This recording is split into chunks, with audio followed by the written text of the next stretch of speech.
Minutes north of downtown Stillwater, Minnesota, a small creek slips over the lip of a hidden ravine and drops about 45 feet toward the St. Croix River. There is no grand entrance here, no visitor center, and for most of its history, not even an official trail.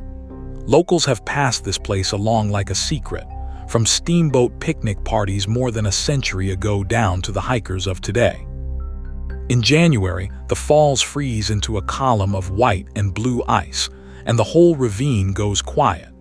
This is Fairy Falls, and today we walk into that secret in the middle of the strangest winter Minnesota has ever recorded.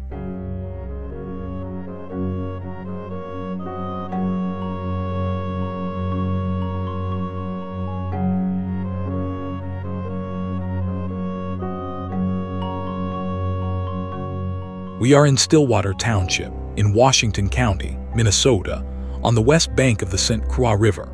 Across the water lies Wisconsin, and a few miles downstream sits the old lumber town of Stillwater itself. The falls hide inside a 54-acre pocket of deep ravines and steep bluffs that now belongs to the National Park Service.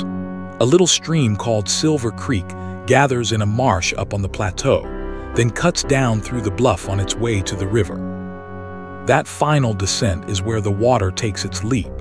On a map, this place is barely a smudge of green, which is exactly how it has stayed so quiet for so long.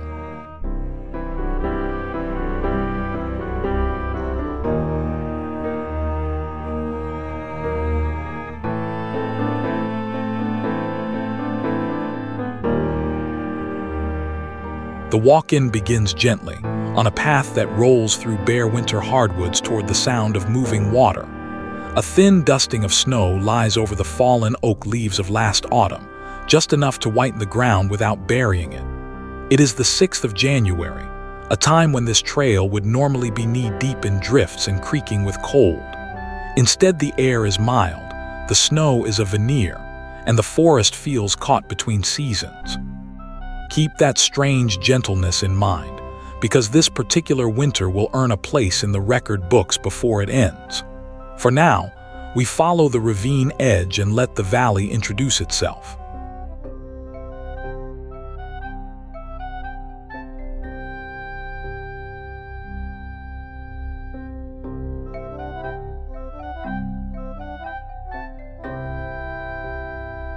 The St. Croix is one of the great wild rivers of the upper Midwest, rising in northern Wisconsin and running to meet the Mississippi.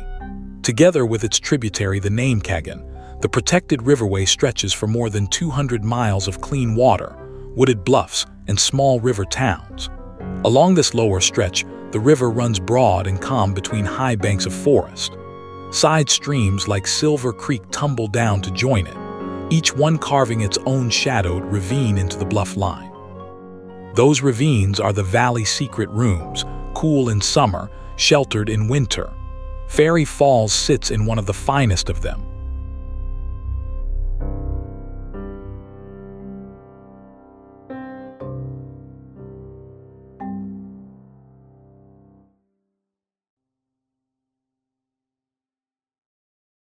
The trail works along the shoulder of the ravine, and through the bare trees the ground falls away in earnest.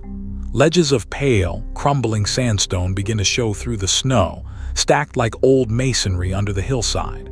Every footstep here needs a little attention, because the slopes are steep and the leaf litter hides loose stone. Far below, Silver Creek glints where it threads between the trees. The deeper we go, the older the story gets, because this whole landscape was cut by water on a scale that is hard to imagine.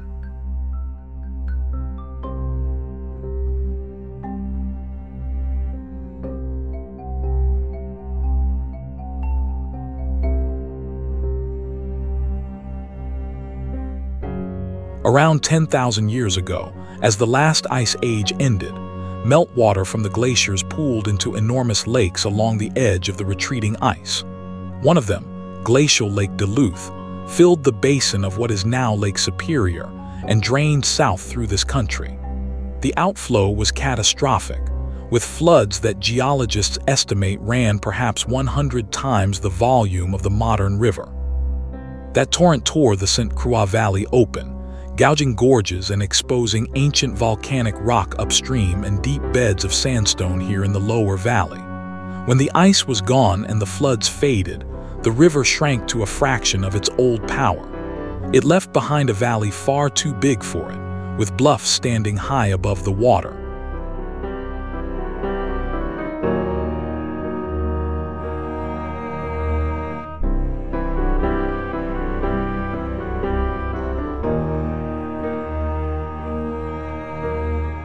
The rock those floods exposed is far older than any glacier. Hundreds of millions of years ago, shallow seas covered this part of the continent and laid down thick beds of sand that hardened into sandstone. It is a soft rock, easy for water to carve, which is why the ravines here are so deep and sharply cut. The Great Flood lowered the main valley much faster than a little stream like Silver Creek could cut its own bed. That left the side streams hanging high on the bluffs, forced to plunge to catch up with the river below. A waterfall like this one is, in a sense, unfinished homework from the Ice Age.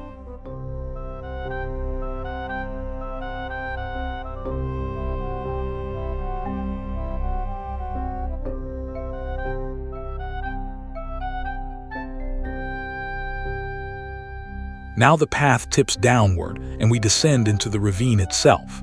The temperature seems to drop with every step, the way it does when you sink out of the wind into a fold of the land. Sandstone walls rise on either side, hung with icicles where groundwater seeps out of the rock and freezes in the open air. The snow down here is cleaner and quieter, marked only by the stitched trails of squirrels and deer. Somewhere ahead, behind the trees, is the sound we came for, a low murmur of water still moving under ice.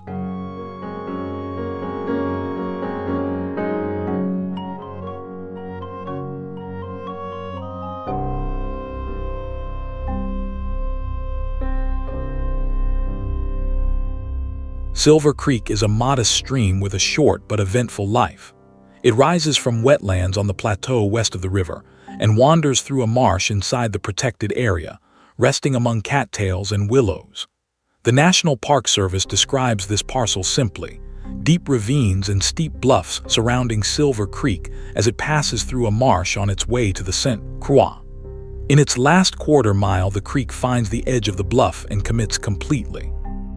It gathers itself at a sandstone lip, steps off, and falls about 45 feet in a single drop. In summer, it is a lace of spray, and in the depths of winter it becomes sculpture.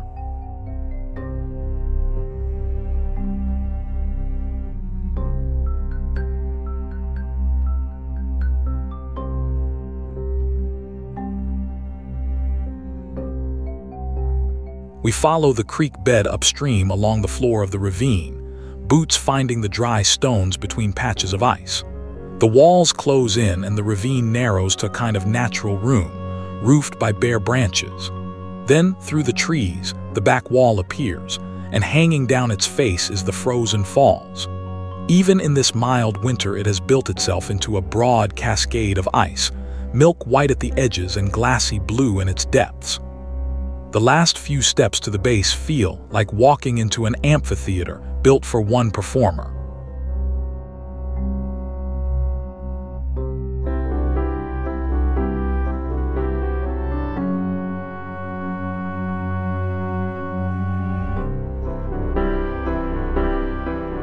A frozen waterfall is rarely as solid as it looks.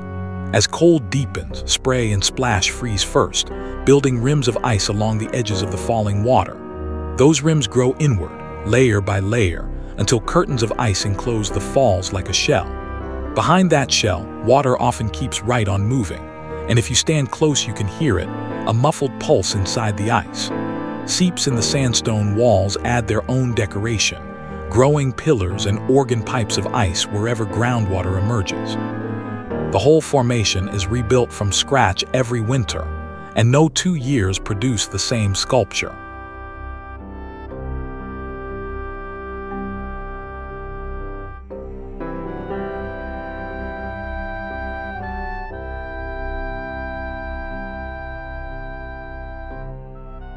Standing at the base, the scale of the place finally lands. The ice column towers overhead, taller than a 4-story building, fringed with icicles the size of fence posts. The sandstone amphitheater wraps around behind it, its layered walls dusted with snow and streaked green where moss holds on through the cold. In high summer, this ravine hums with mosquitoes and dripping humidity, but today it is still, patient, and very quiet. It is easy to see why people have been making the trip to this exact spot for a century and a half. Some places simply feel like a reward.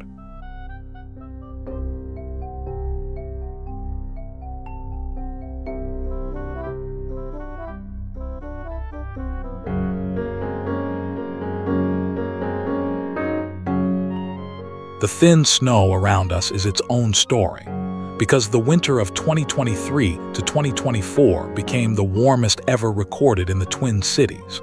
Through the heart of the season, the average temperature hovered near 30 degrees, enough to beat a record that had stood since the winter of 1877 to 78, a season so mild that newspapers called it the year without a winter. The metro logged a record 18 days above 50 degrees, and lakes across Minnesota froze later than ever measured. Climatologists pointed to a strong El Niño riding on top of a warming trend. For a state that builds its identity on ice and snow, it was a disorienting season. It also means this film of the falls, still frozen and still beautiful, caught winter doing its best in a year when winter barely showed up.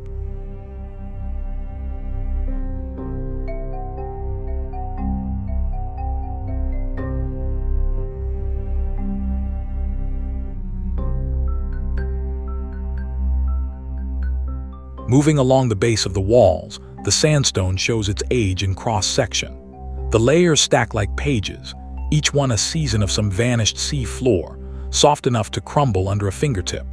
Frost works these cliffs constantly, prying grains and slabs loose, which is why the ravine floor is littered with fallen blocks. Icicles hang in ranks from every overhang, and where springs emerge, the ice has built frozen buttresses against the rock. It is a reminder that this ravine is not finished. The creek and the frost are still carving, one winter at a time.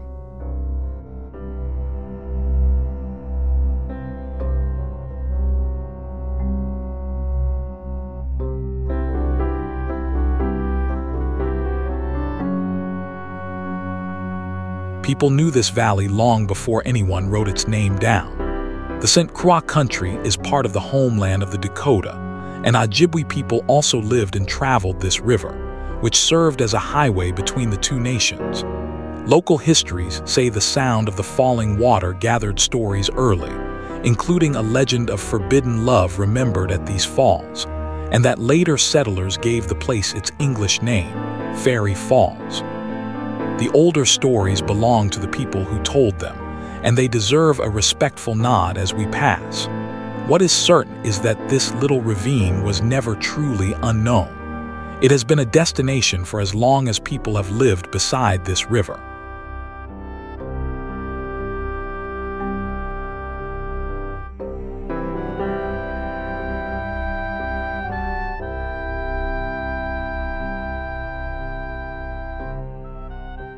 Downstream of the falls, Silver Creek gets on with its short remaining journey to the river.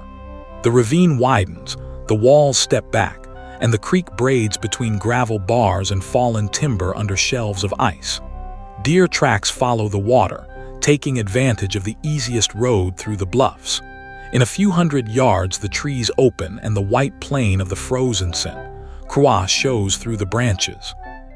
It is a small stream joining a great river, and that meeting point is where the human story of this place really begins.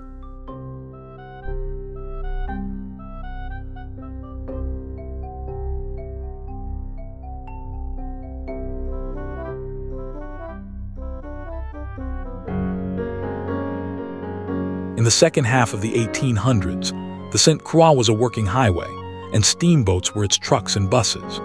Packets worked the broad water of Lake St. Croix between Prescott and Stillwater, hauling freight, mail, and passengers to the river towns. Excursions were part of the trade, and on summer days a steamboat deck full of townspeople in their Sunday best was a common sight on the river. An outing upstream from Stillwater put picnickers within reach of the bluffs and ravines north of town.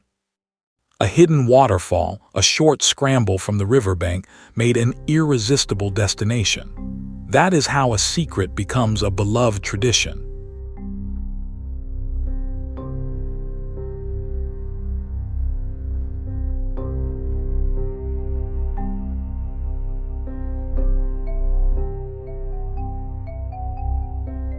By the turn of the 20th century, Fairy Falls had become one of the celebrated picnic grounds of the Croix Valley.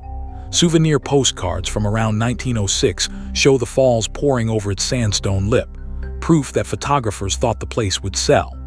Picture the scene those cards imply: women in long skirts and men in straw hats picking their way down the ravine with picnic hampers. The falls offered shade, spray, and a touch of wilderness within an easy trip of town. Tall tales flourished here too, traded by lumberjacks and locals who liked a good story with their scenery. A century later, the hampers are gone, but the pilgrimage continues.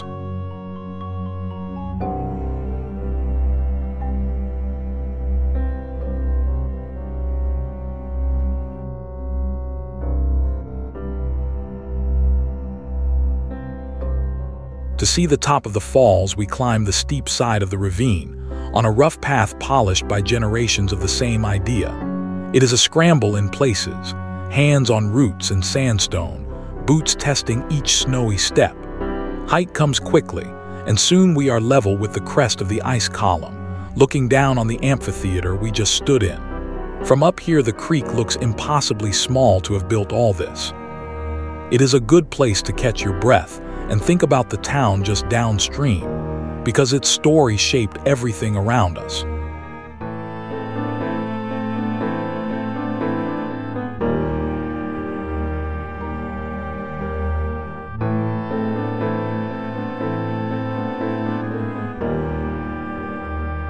Stillwater is one of the oldest European-American towns in Minnesota, founded in 1843 when 4 partners formed a lumber company beside a protected bay of the Croix.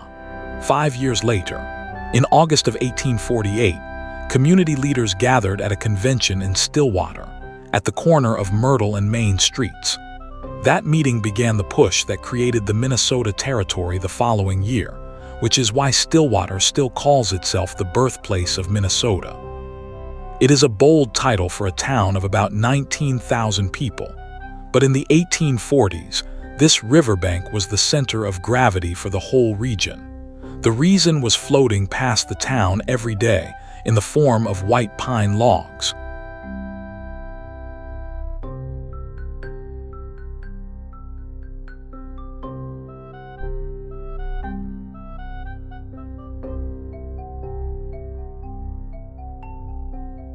Lumbering was the predominant industry of the Croix Valley through the second half of the 1800s. Winter crews cut white pine across the watershed to the north, and spring floods drove the logs downriver by the millions. Just upstream of Stillwater, the river was fenced with a great log boom, where crews sorted the timber by stamp mark before feeding it to the sawmills. Sawn lumber left town in enormous rafts, bound for treeless prairie country hungry for houses and barns. For 50 years, the whole valley moved to that rhythm. The pinery finally gave out in the early 1900s, and the river slowly went quiet again.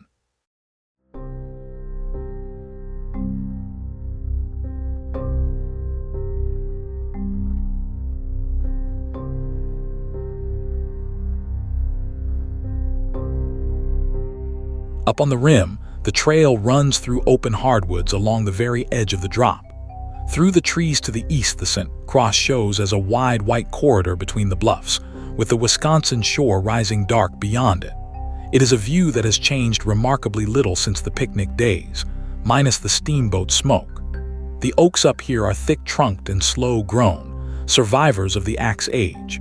Under a gray January sky, the whole valley looks like an engraving of itself. A few of the people who walked this rim left names that stuck to the landscape.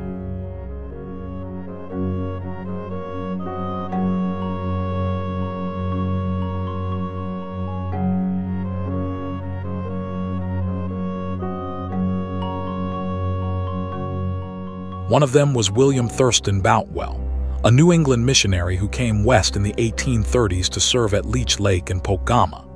In 1832, he traveled with the Schoolcraft expedition that reached the source of the Mississippi, and he helped coin the name Itasca for the lake, built from Latin words meaning true head. In 1847, he settled on a farm here in Stillwater Township, and he preached in the valley until his death in 1890. His name is still all over this neighborhood, on Boutwell Road, on Boutwell Cemetery, on the landing by the river. The man who helped name the beginning of the Mississippi spent his last decades within walking distance of Fairy Falls. History in this valley has a way of folding in on itself like that.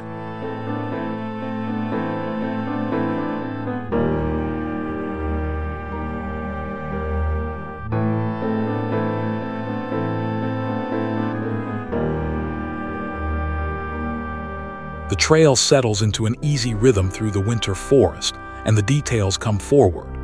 Bracket fungus stands out like shelving on the dead trunks, and the papery leaves that oaks hold all winter hiss in the small wind. Chickadees work the branches in loose gangs, ignoring the cold entirely.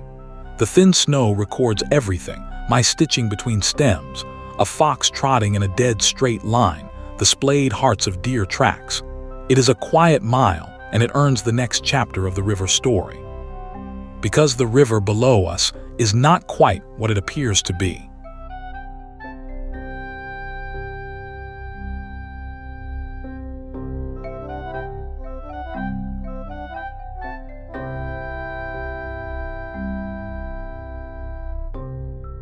From Stillwater downstream to Prescott, the St. Croix is not really a river at all, but a long natural lake.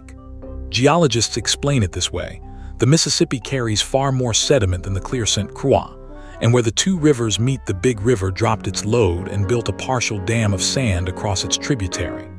Ponded behind that natural plug, the lower St. Croix backed up into Lake St. Croix, more than 20 miles long and in places over 70 feet deep. That still, deep water is what made the steamboat trade possible, and it is why the valley here feels so broad and calm. The falls we just visited spill toward the head of that lake. A creek, a lake, and two rivers, all stacked into one view.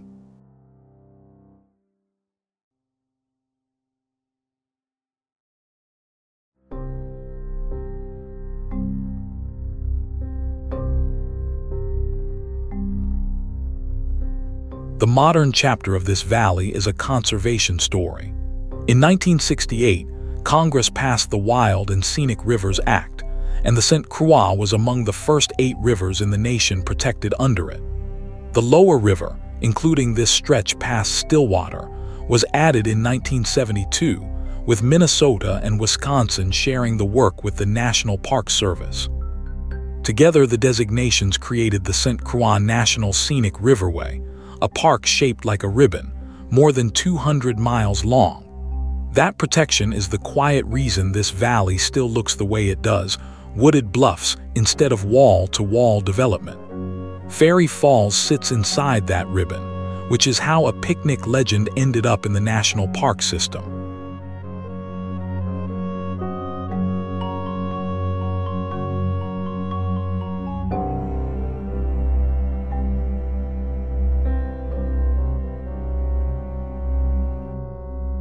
We work our way down from the rim toward the riverbank, the trail cutting long diagonals across the bluff. The forest changes as we drop, oaks giving way to floodplain elms and silver maples with their feet near the water table. Openings in the trees keep offering the same postcard: white river, dark far shore, pale sky. The mild air has left the ice sheet on the river looking soft and gray rather than hard blue. No one will be walking on that surface this year without a great deal of courage. Winter this season is more suggestion than fact.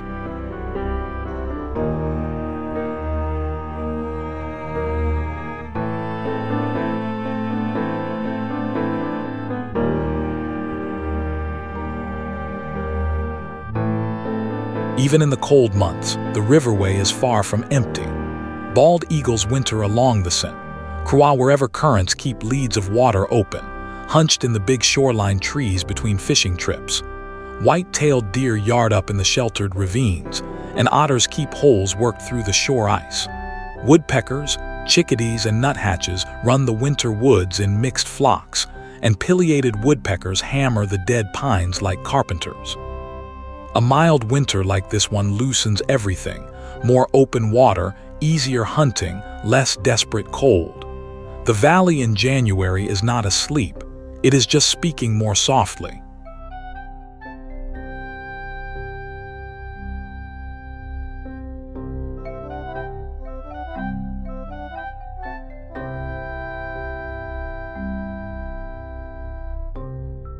Fame has a cost, and Fairy Falls has been paying it.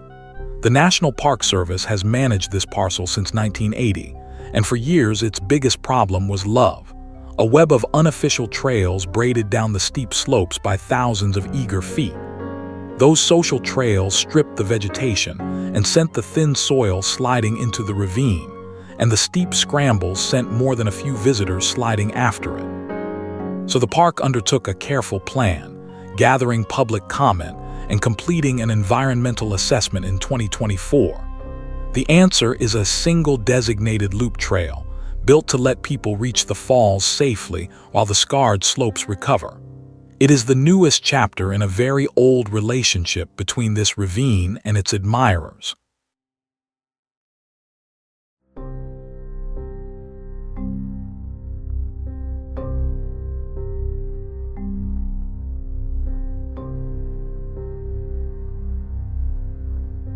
We climb back out of the ravine the way generations have, breathing harder on the grade and pausing at the bends to look back. Framed by the walls below, the frozen falls catches the flat winter light one more time, a white exclamation mark on a page of gray and brown. From the halfway point, you can hold the whole story in one glance: ancient sandstone, ice age carving, a picnic legend, a protected river. The climb tops out on the rim and the ravine closes behind us like a book. The sound of the water fades last.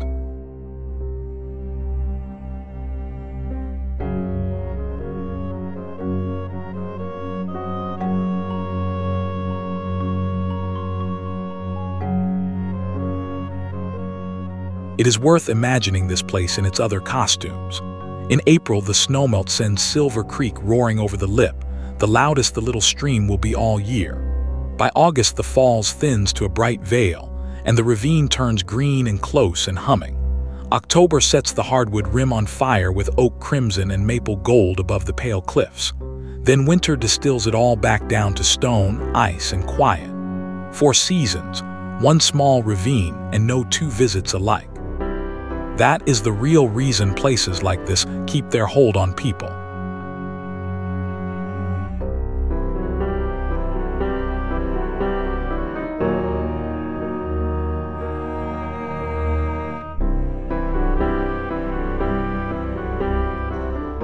Fairy Falls is a small place with a long reach, a 45-foot waterfall that has been gathering stories since before Minnesota had a name. It survived the lumber era, starred on picnic postcards, slipped quietly into the national park system, and froze for us today at the end of the warmest winter Minnesota has ever measured.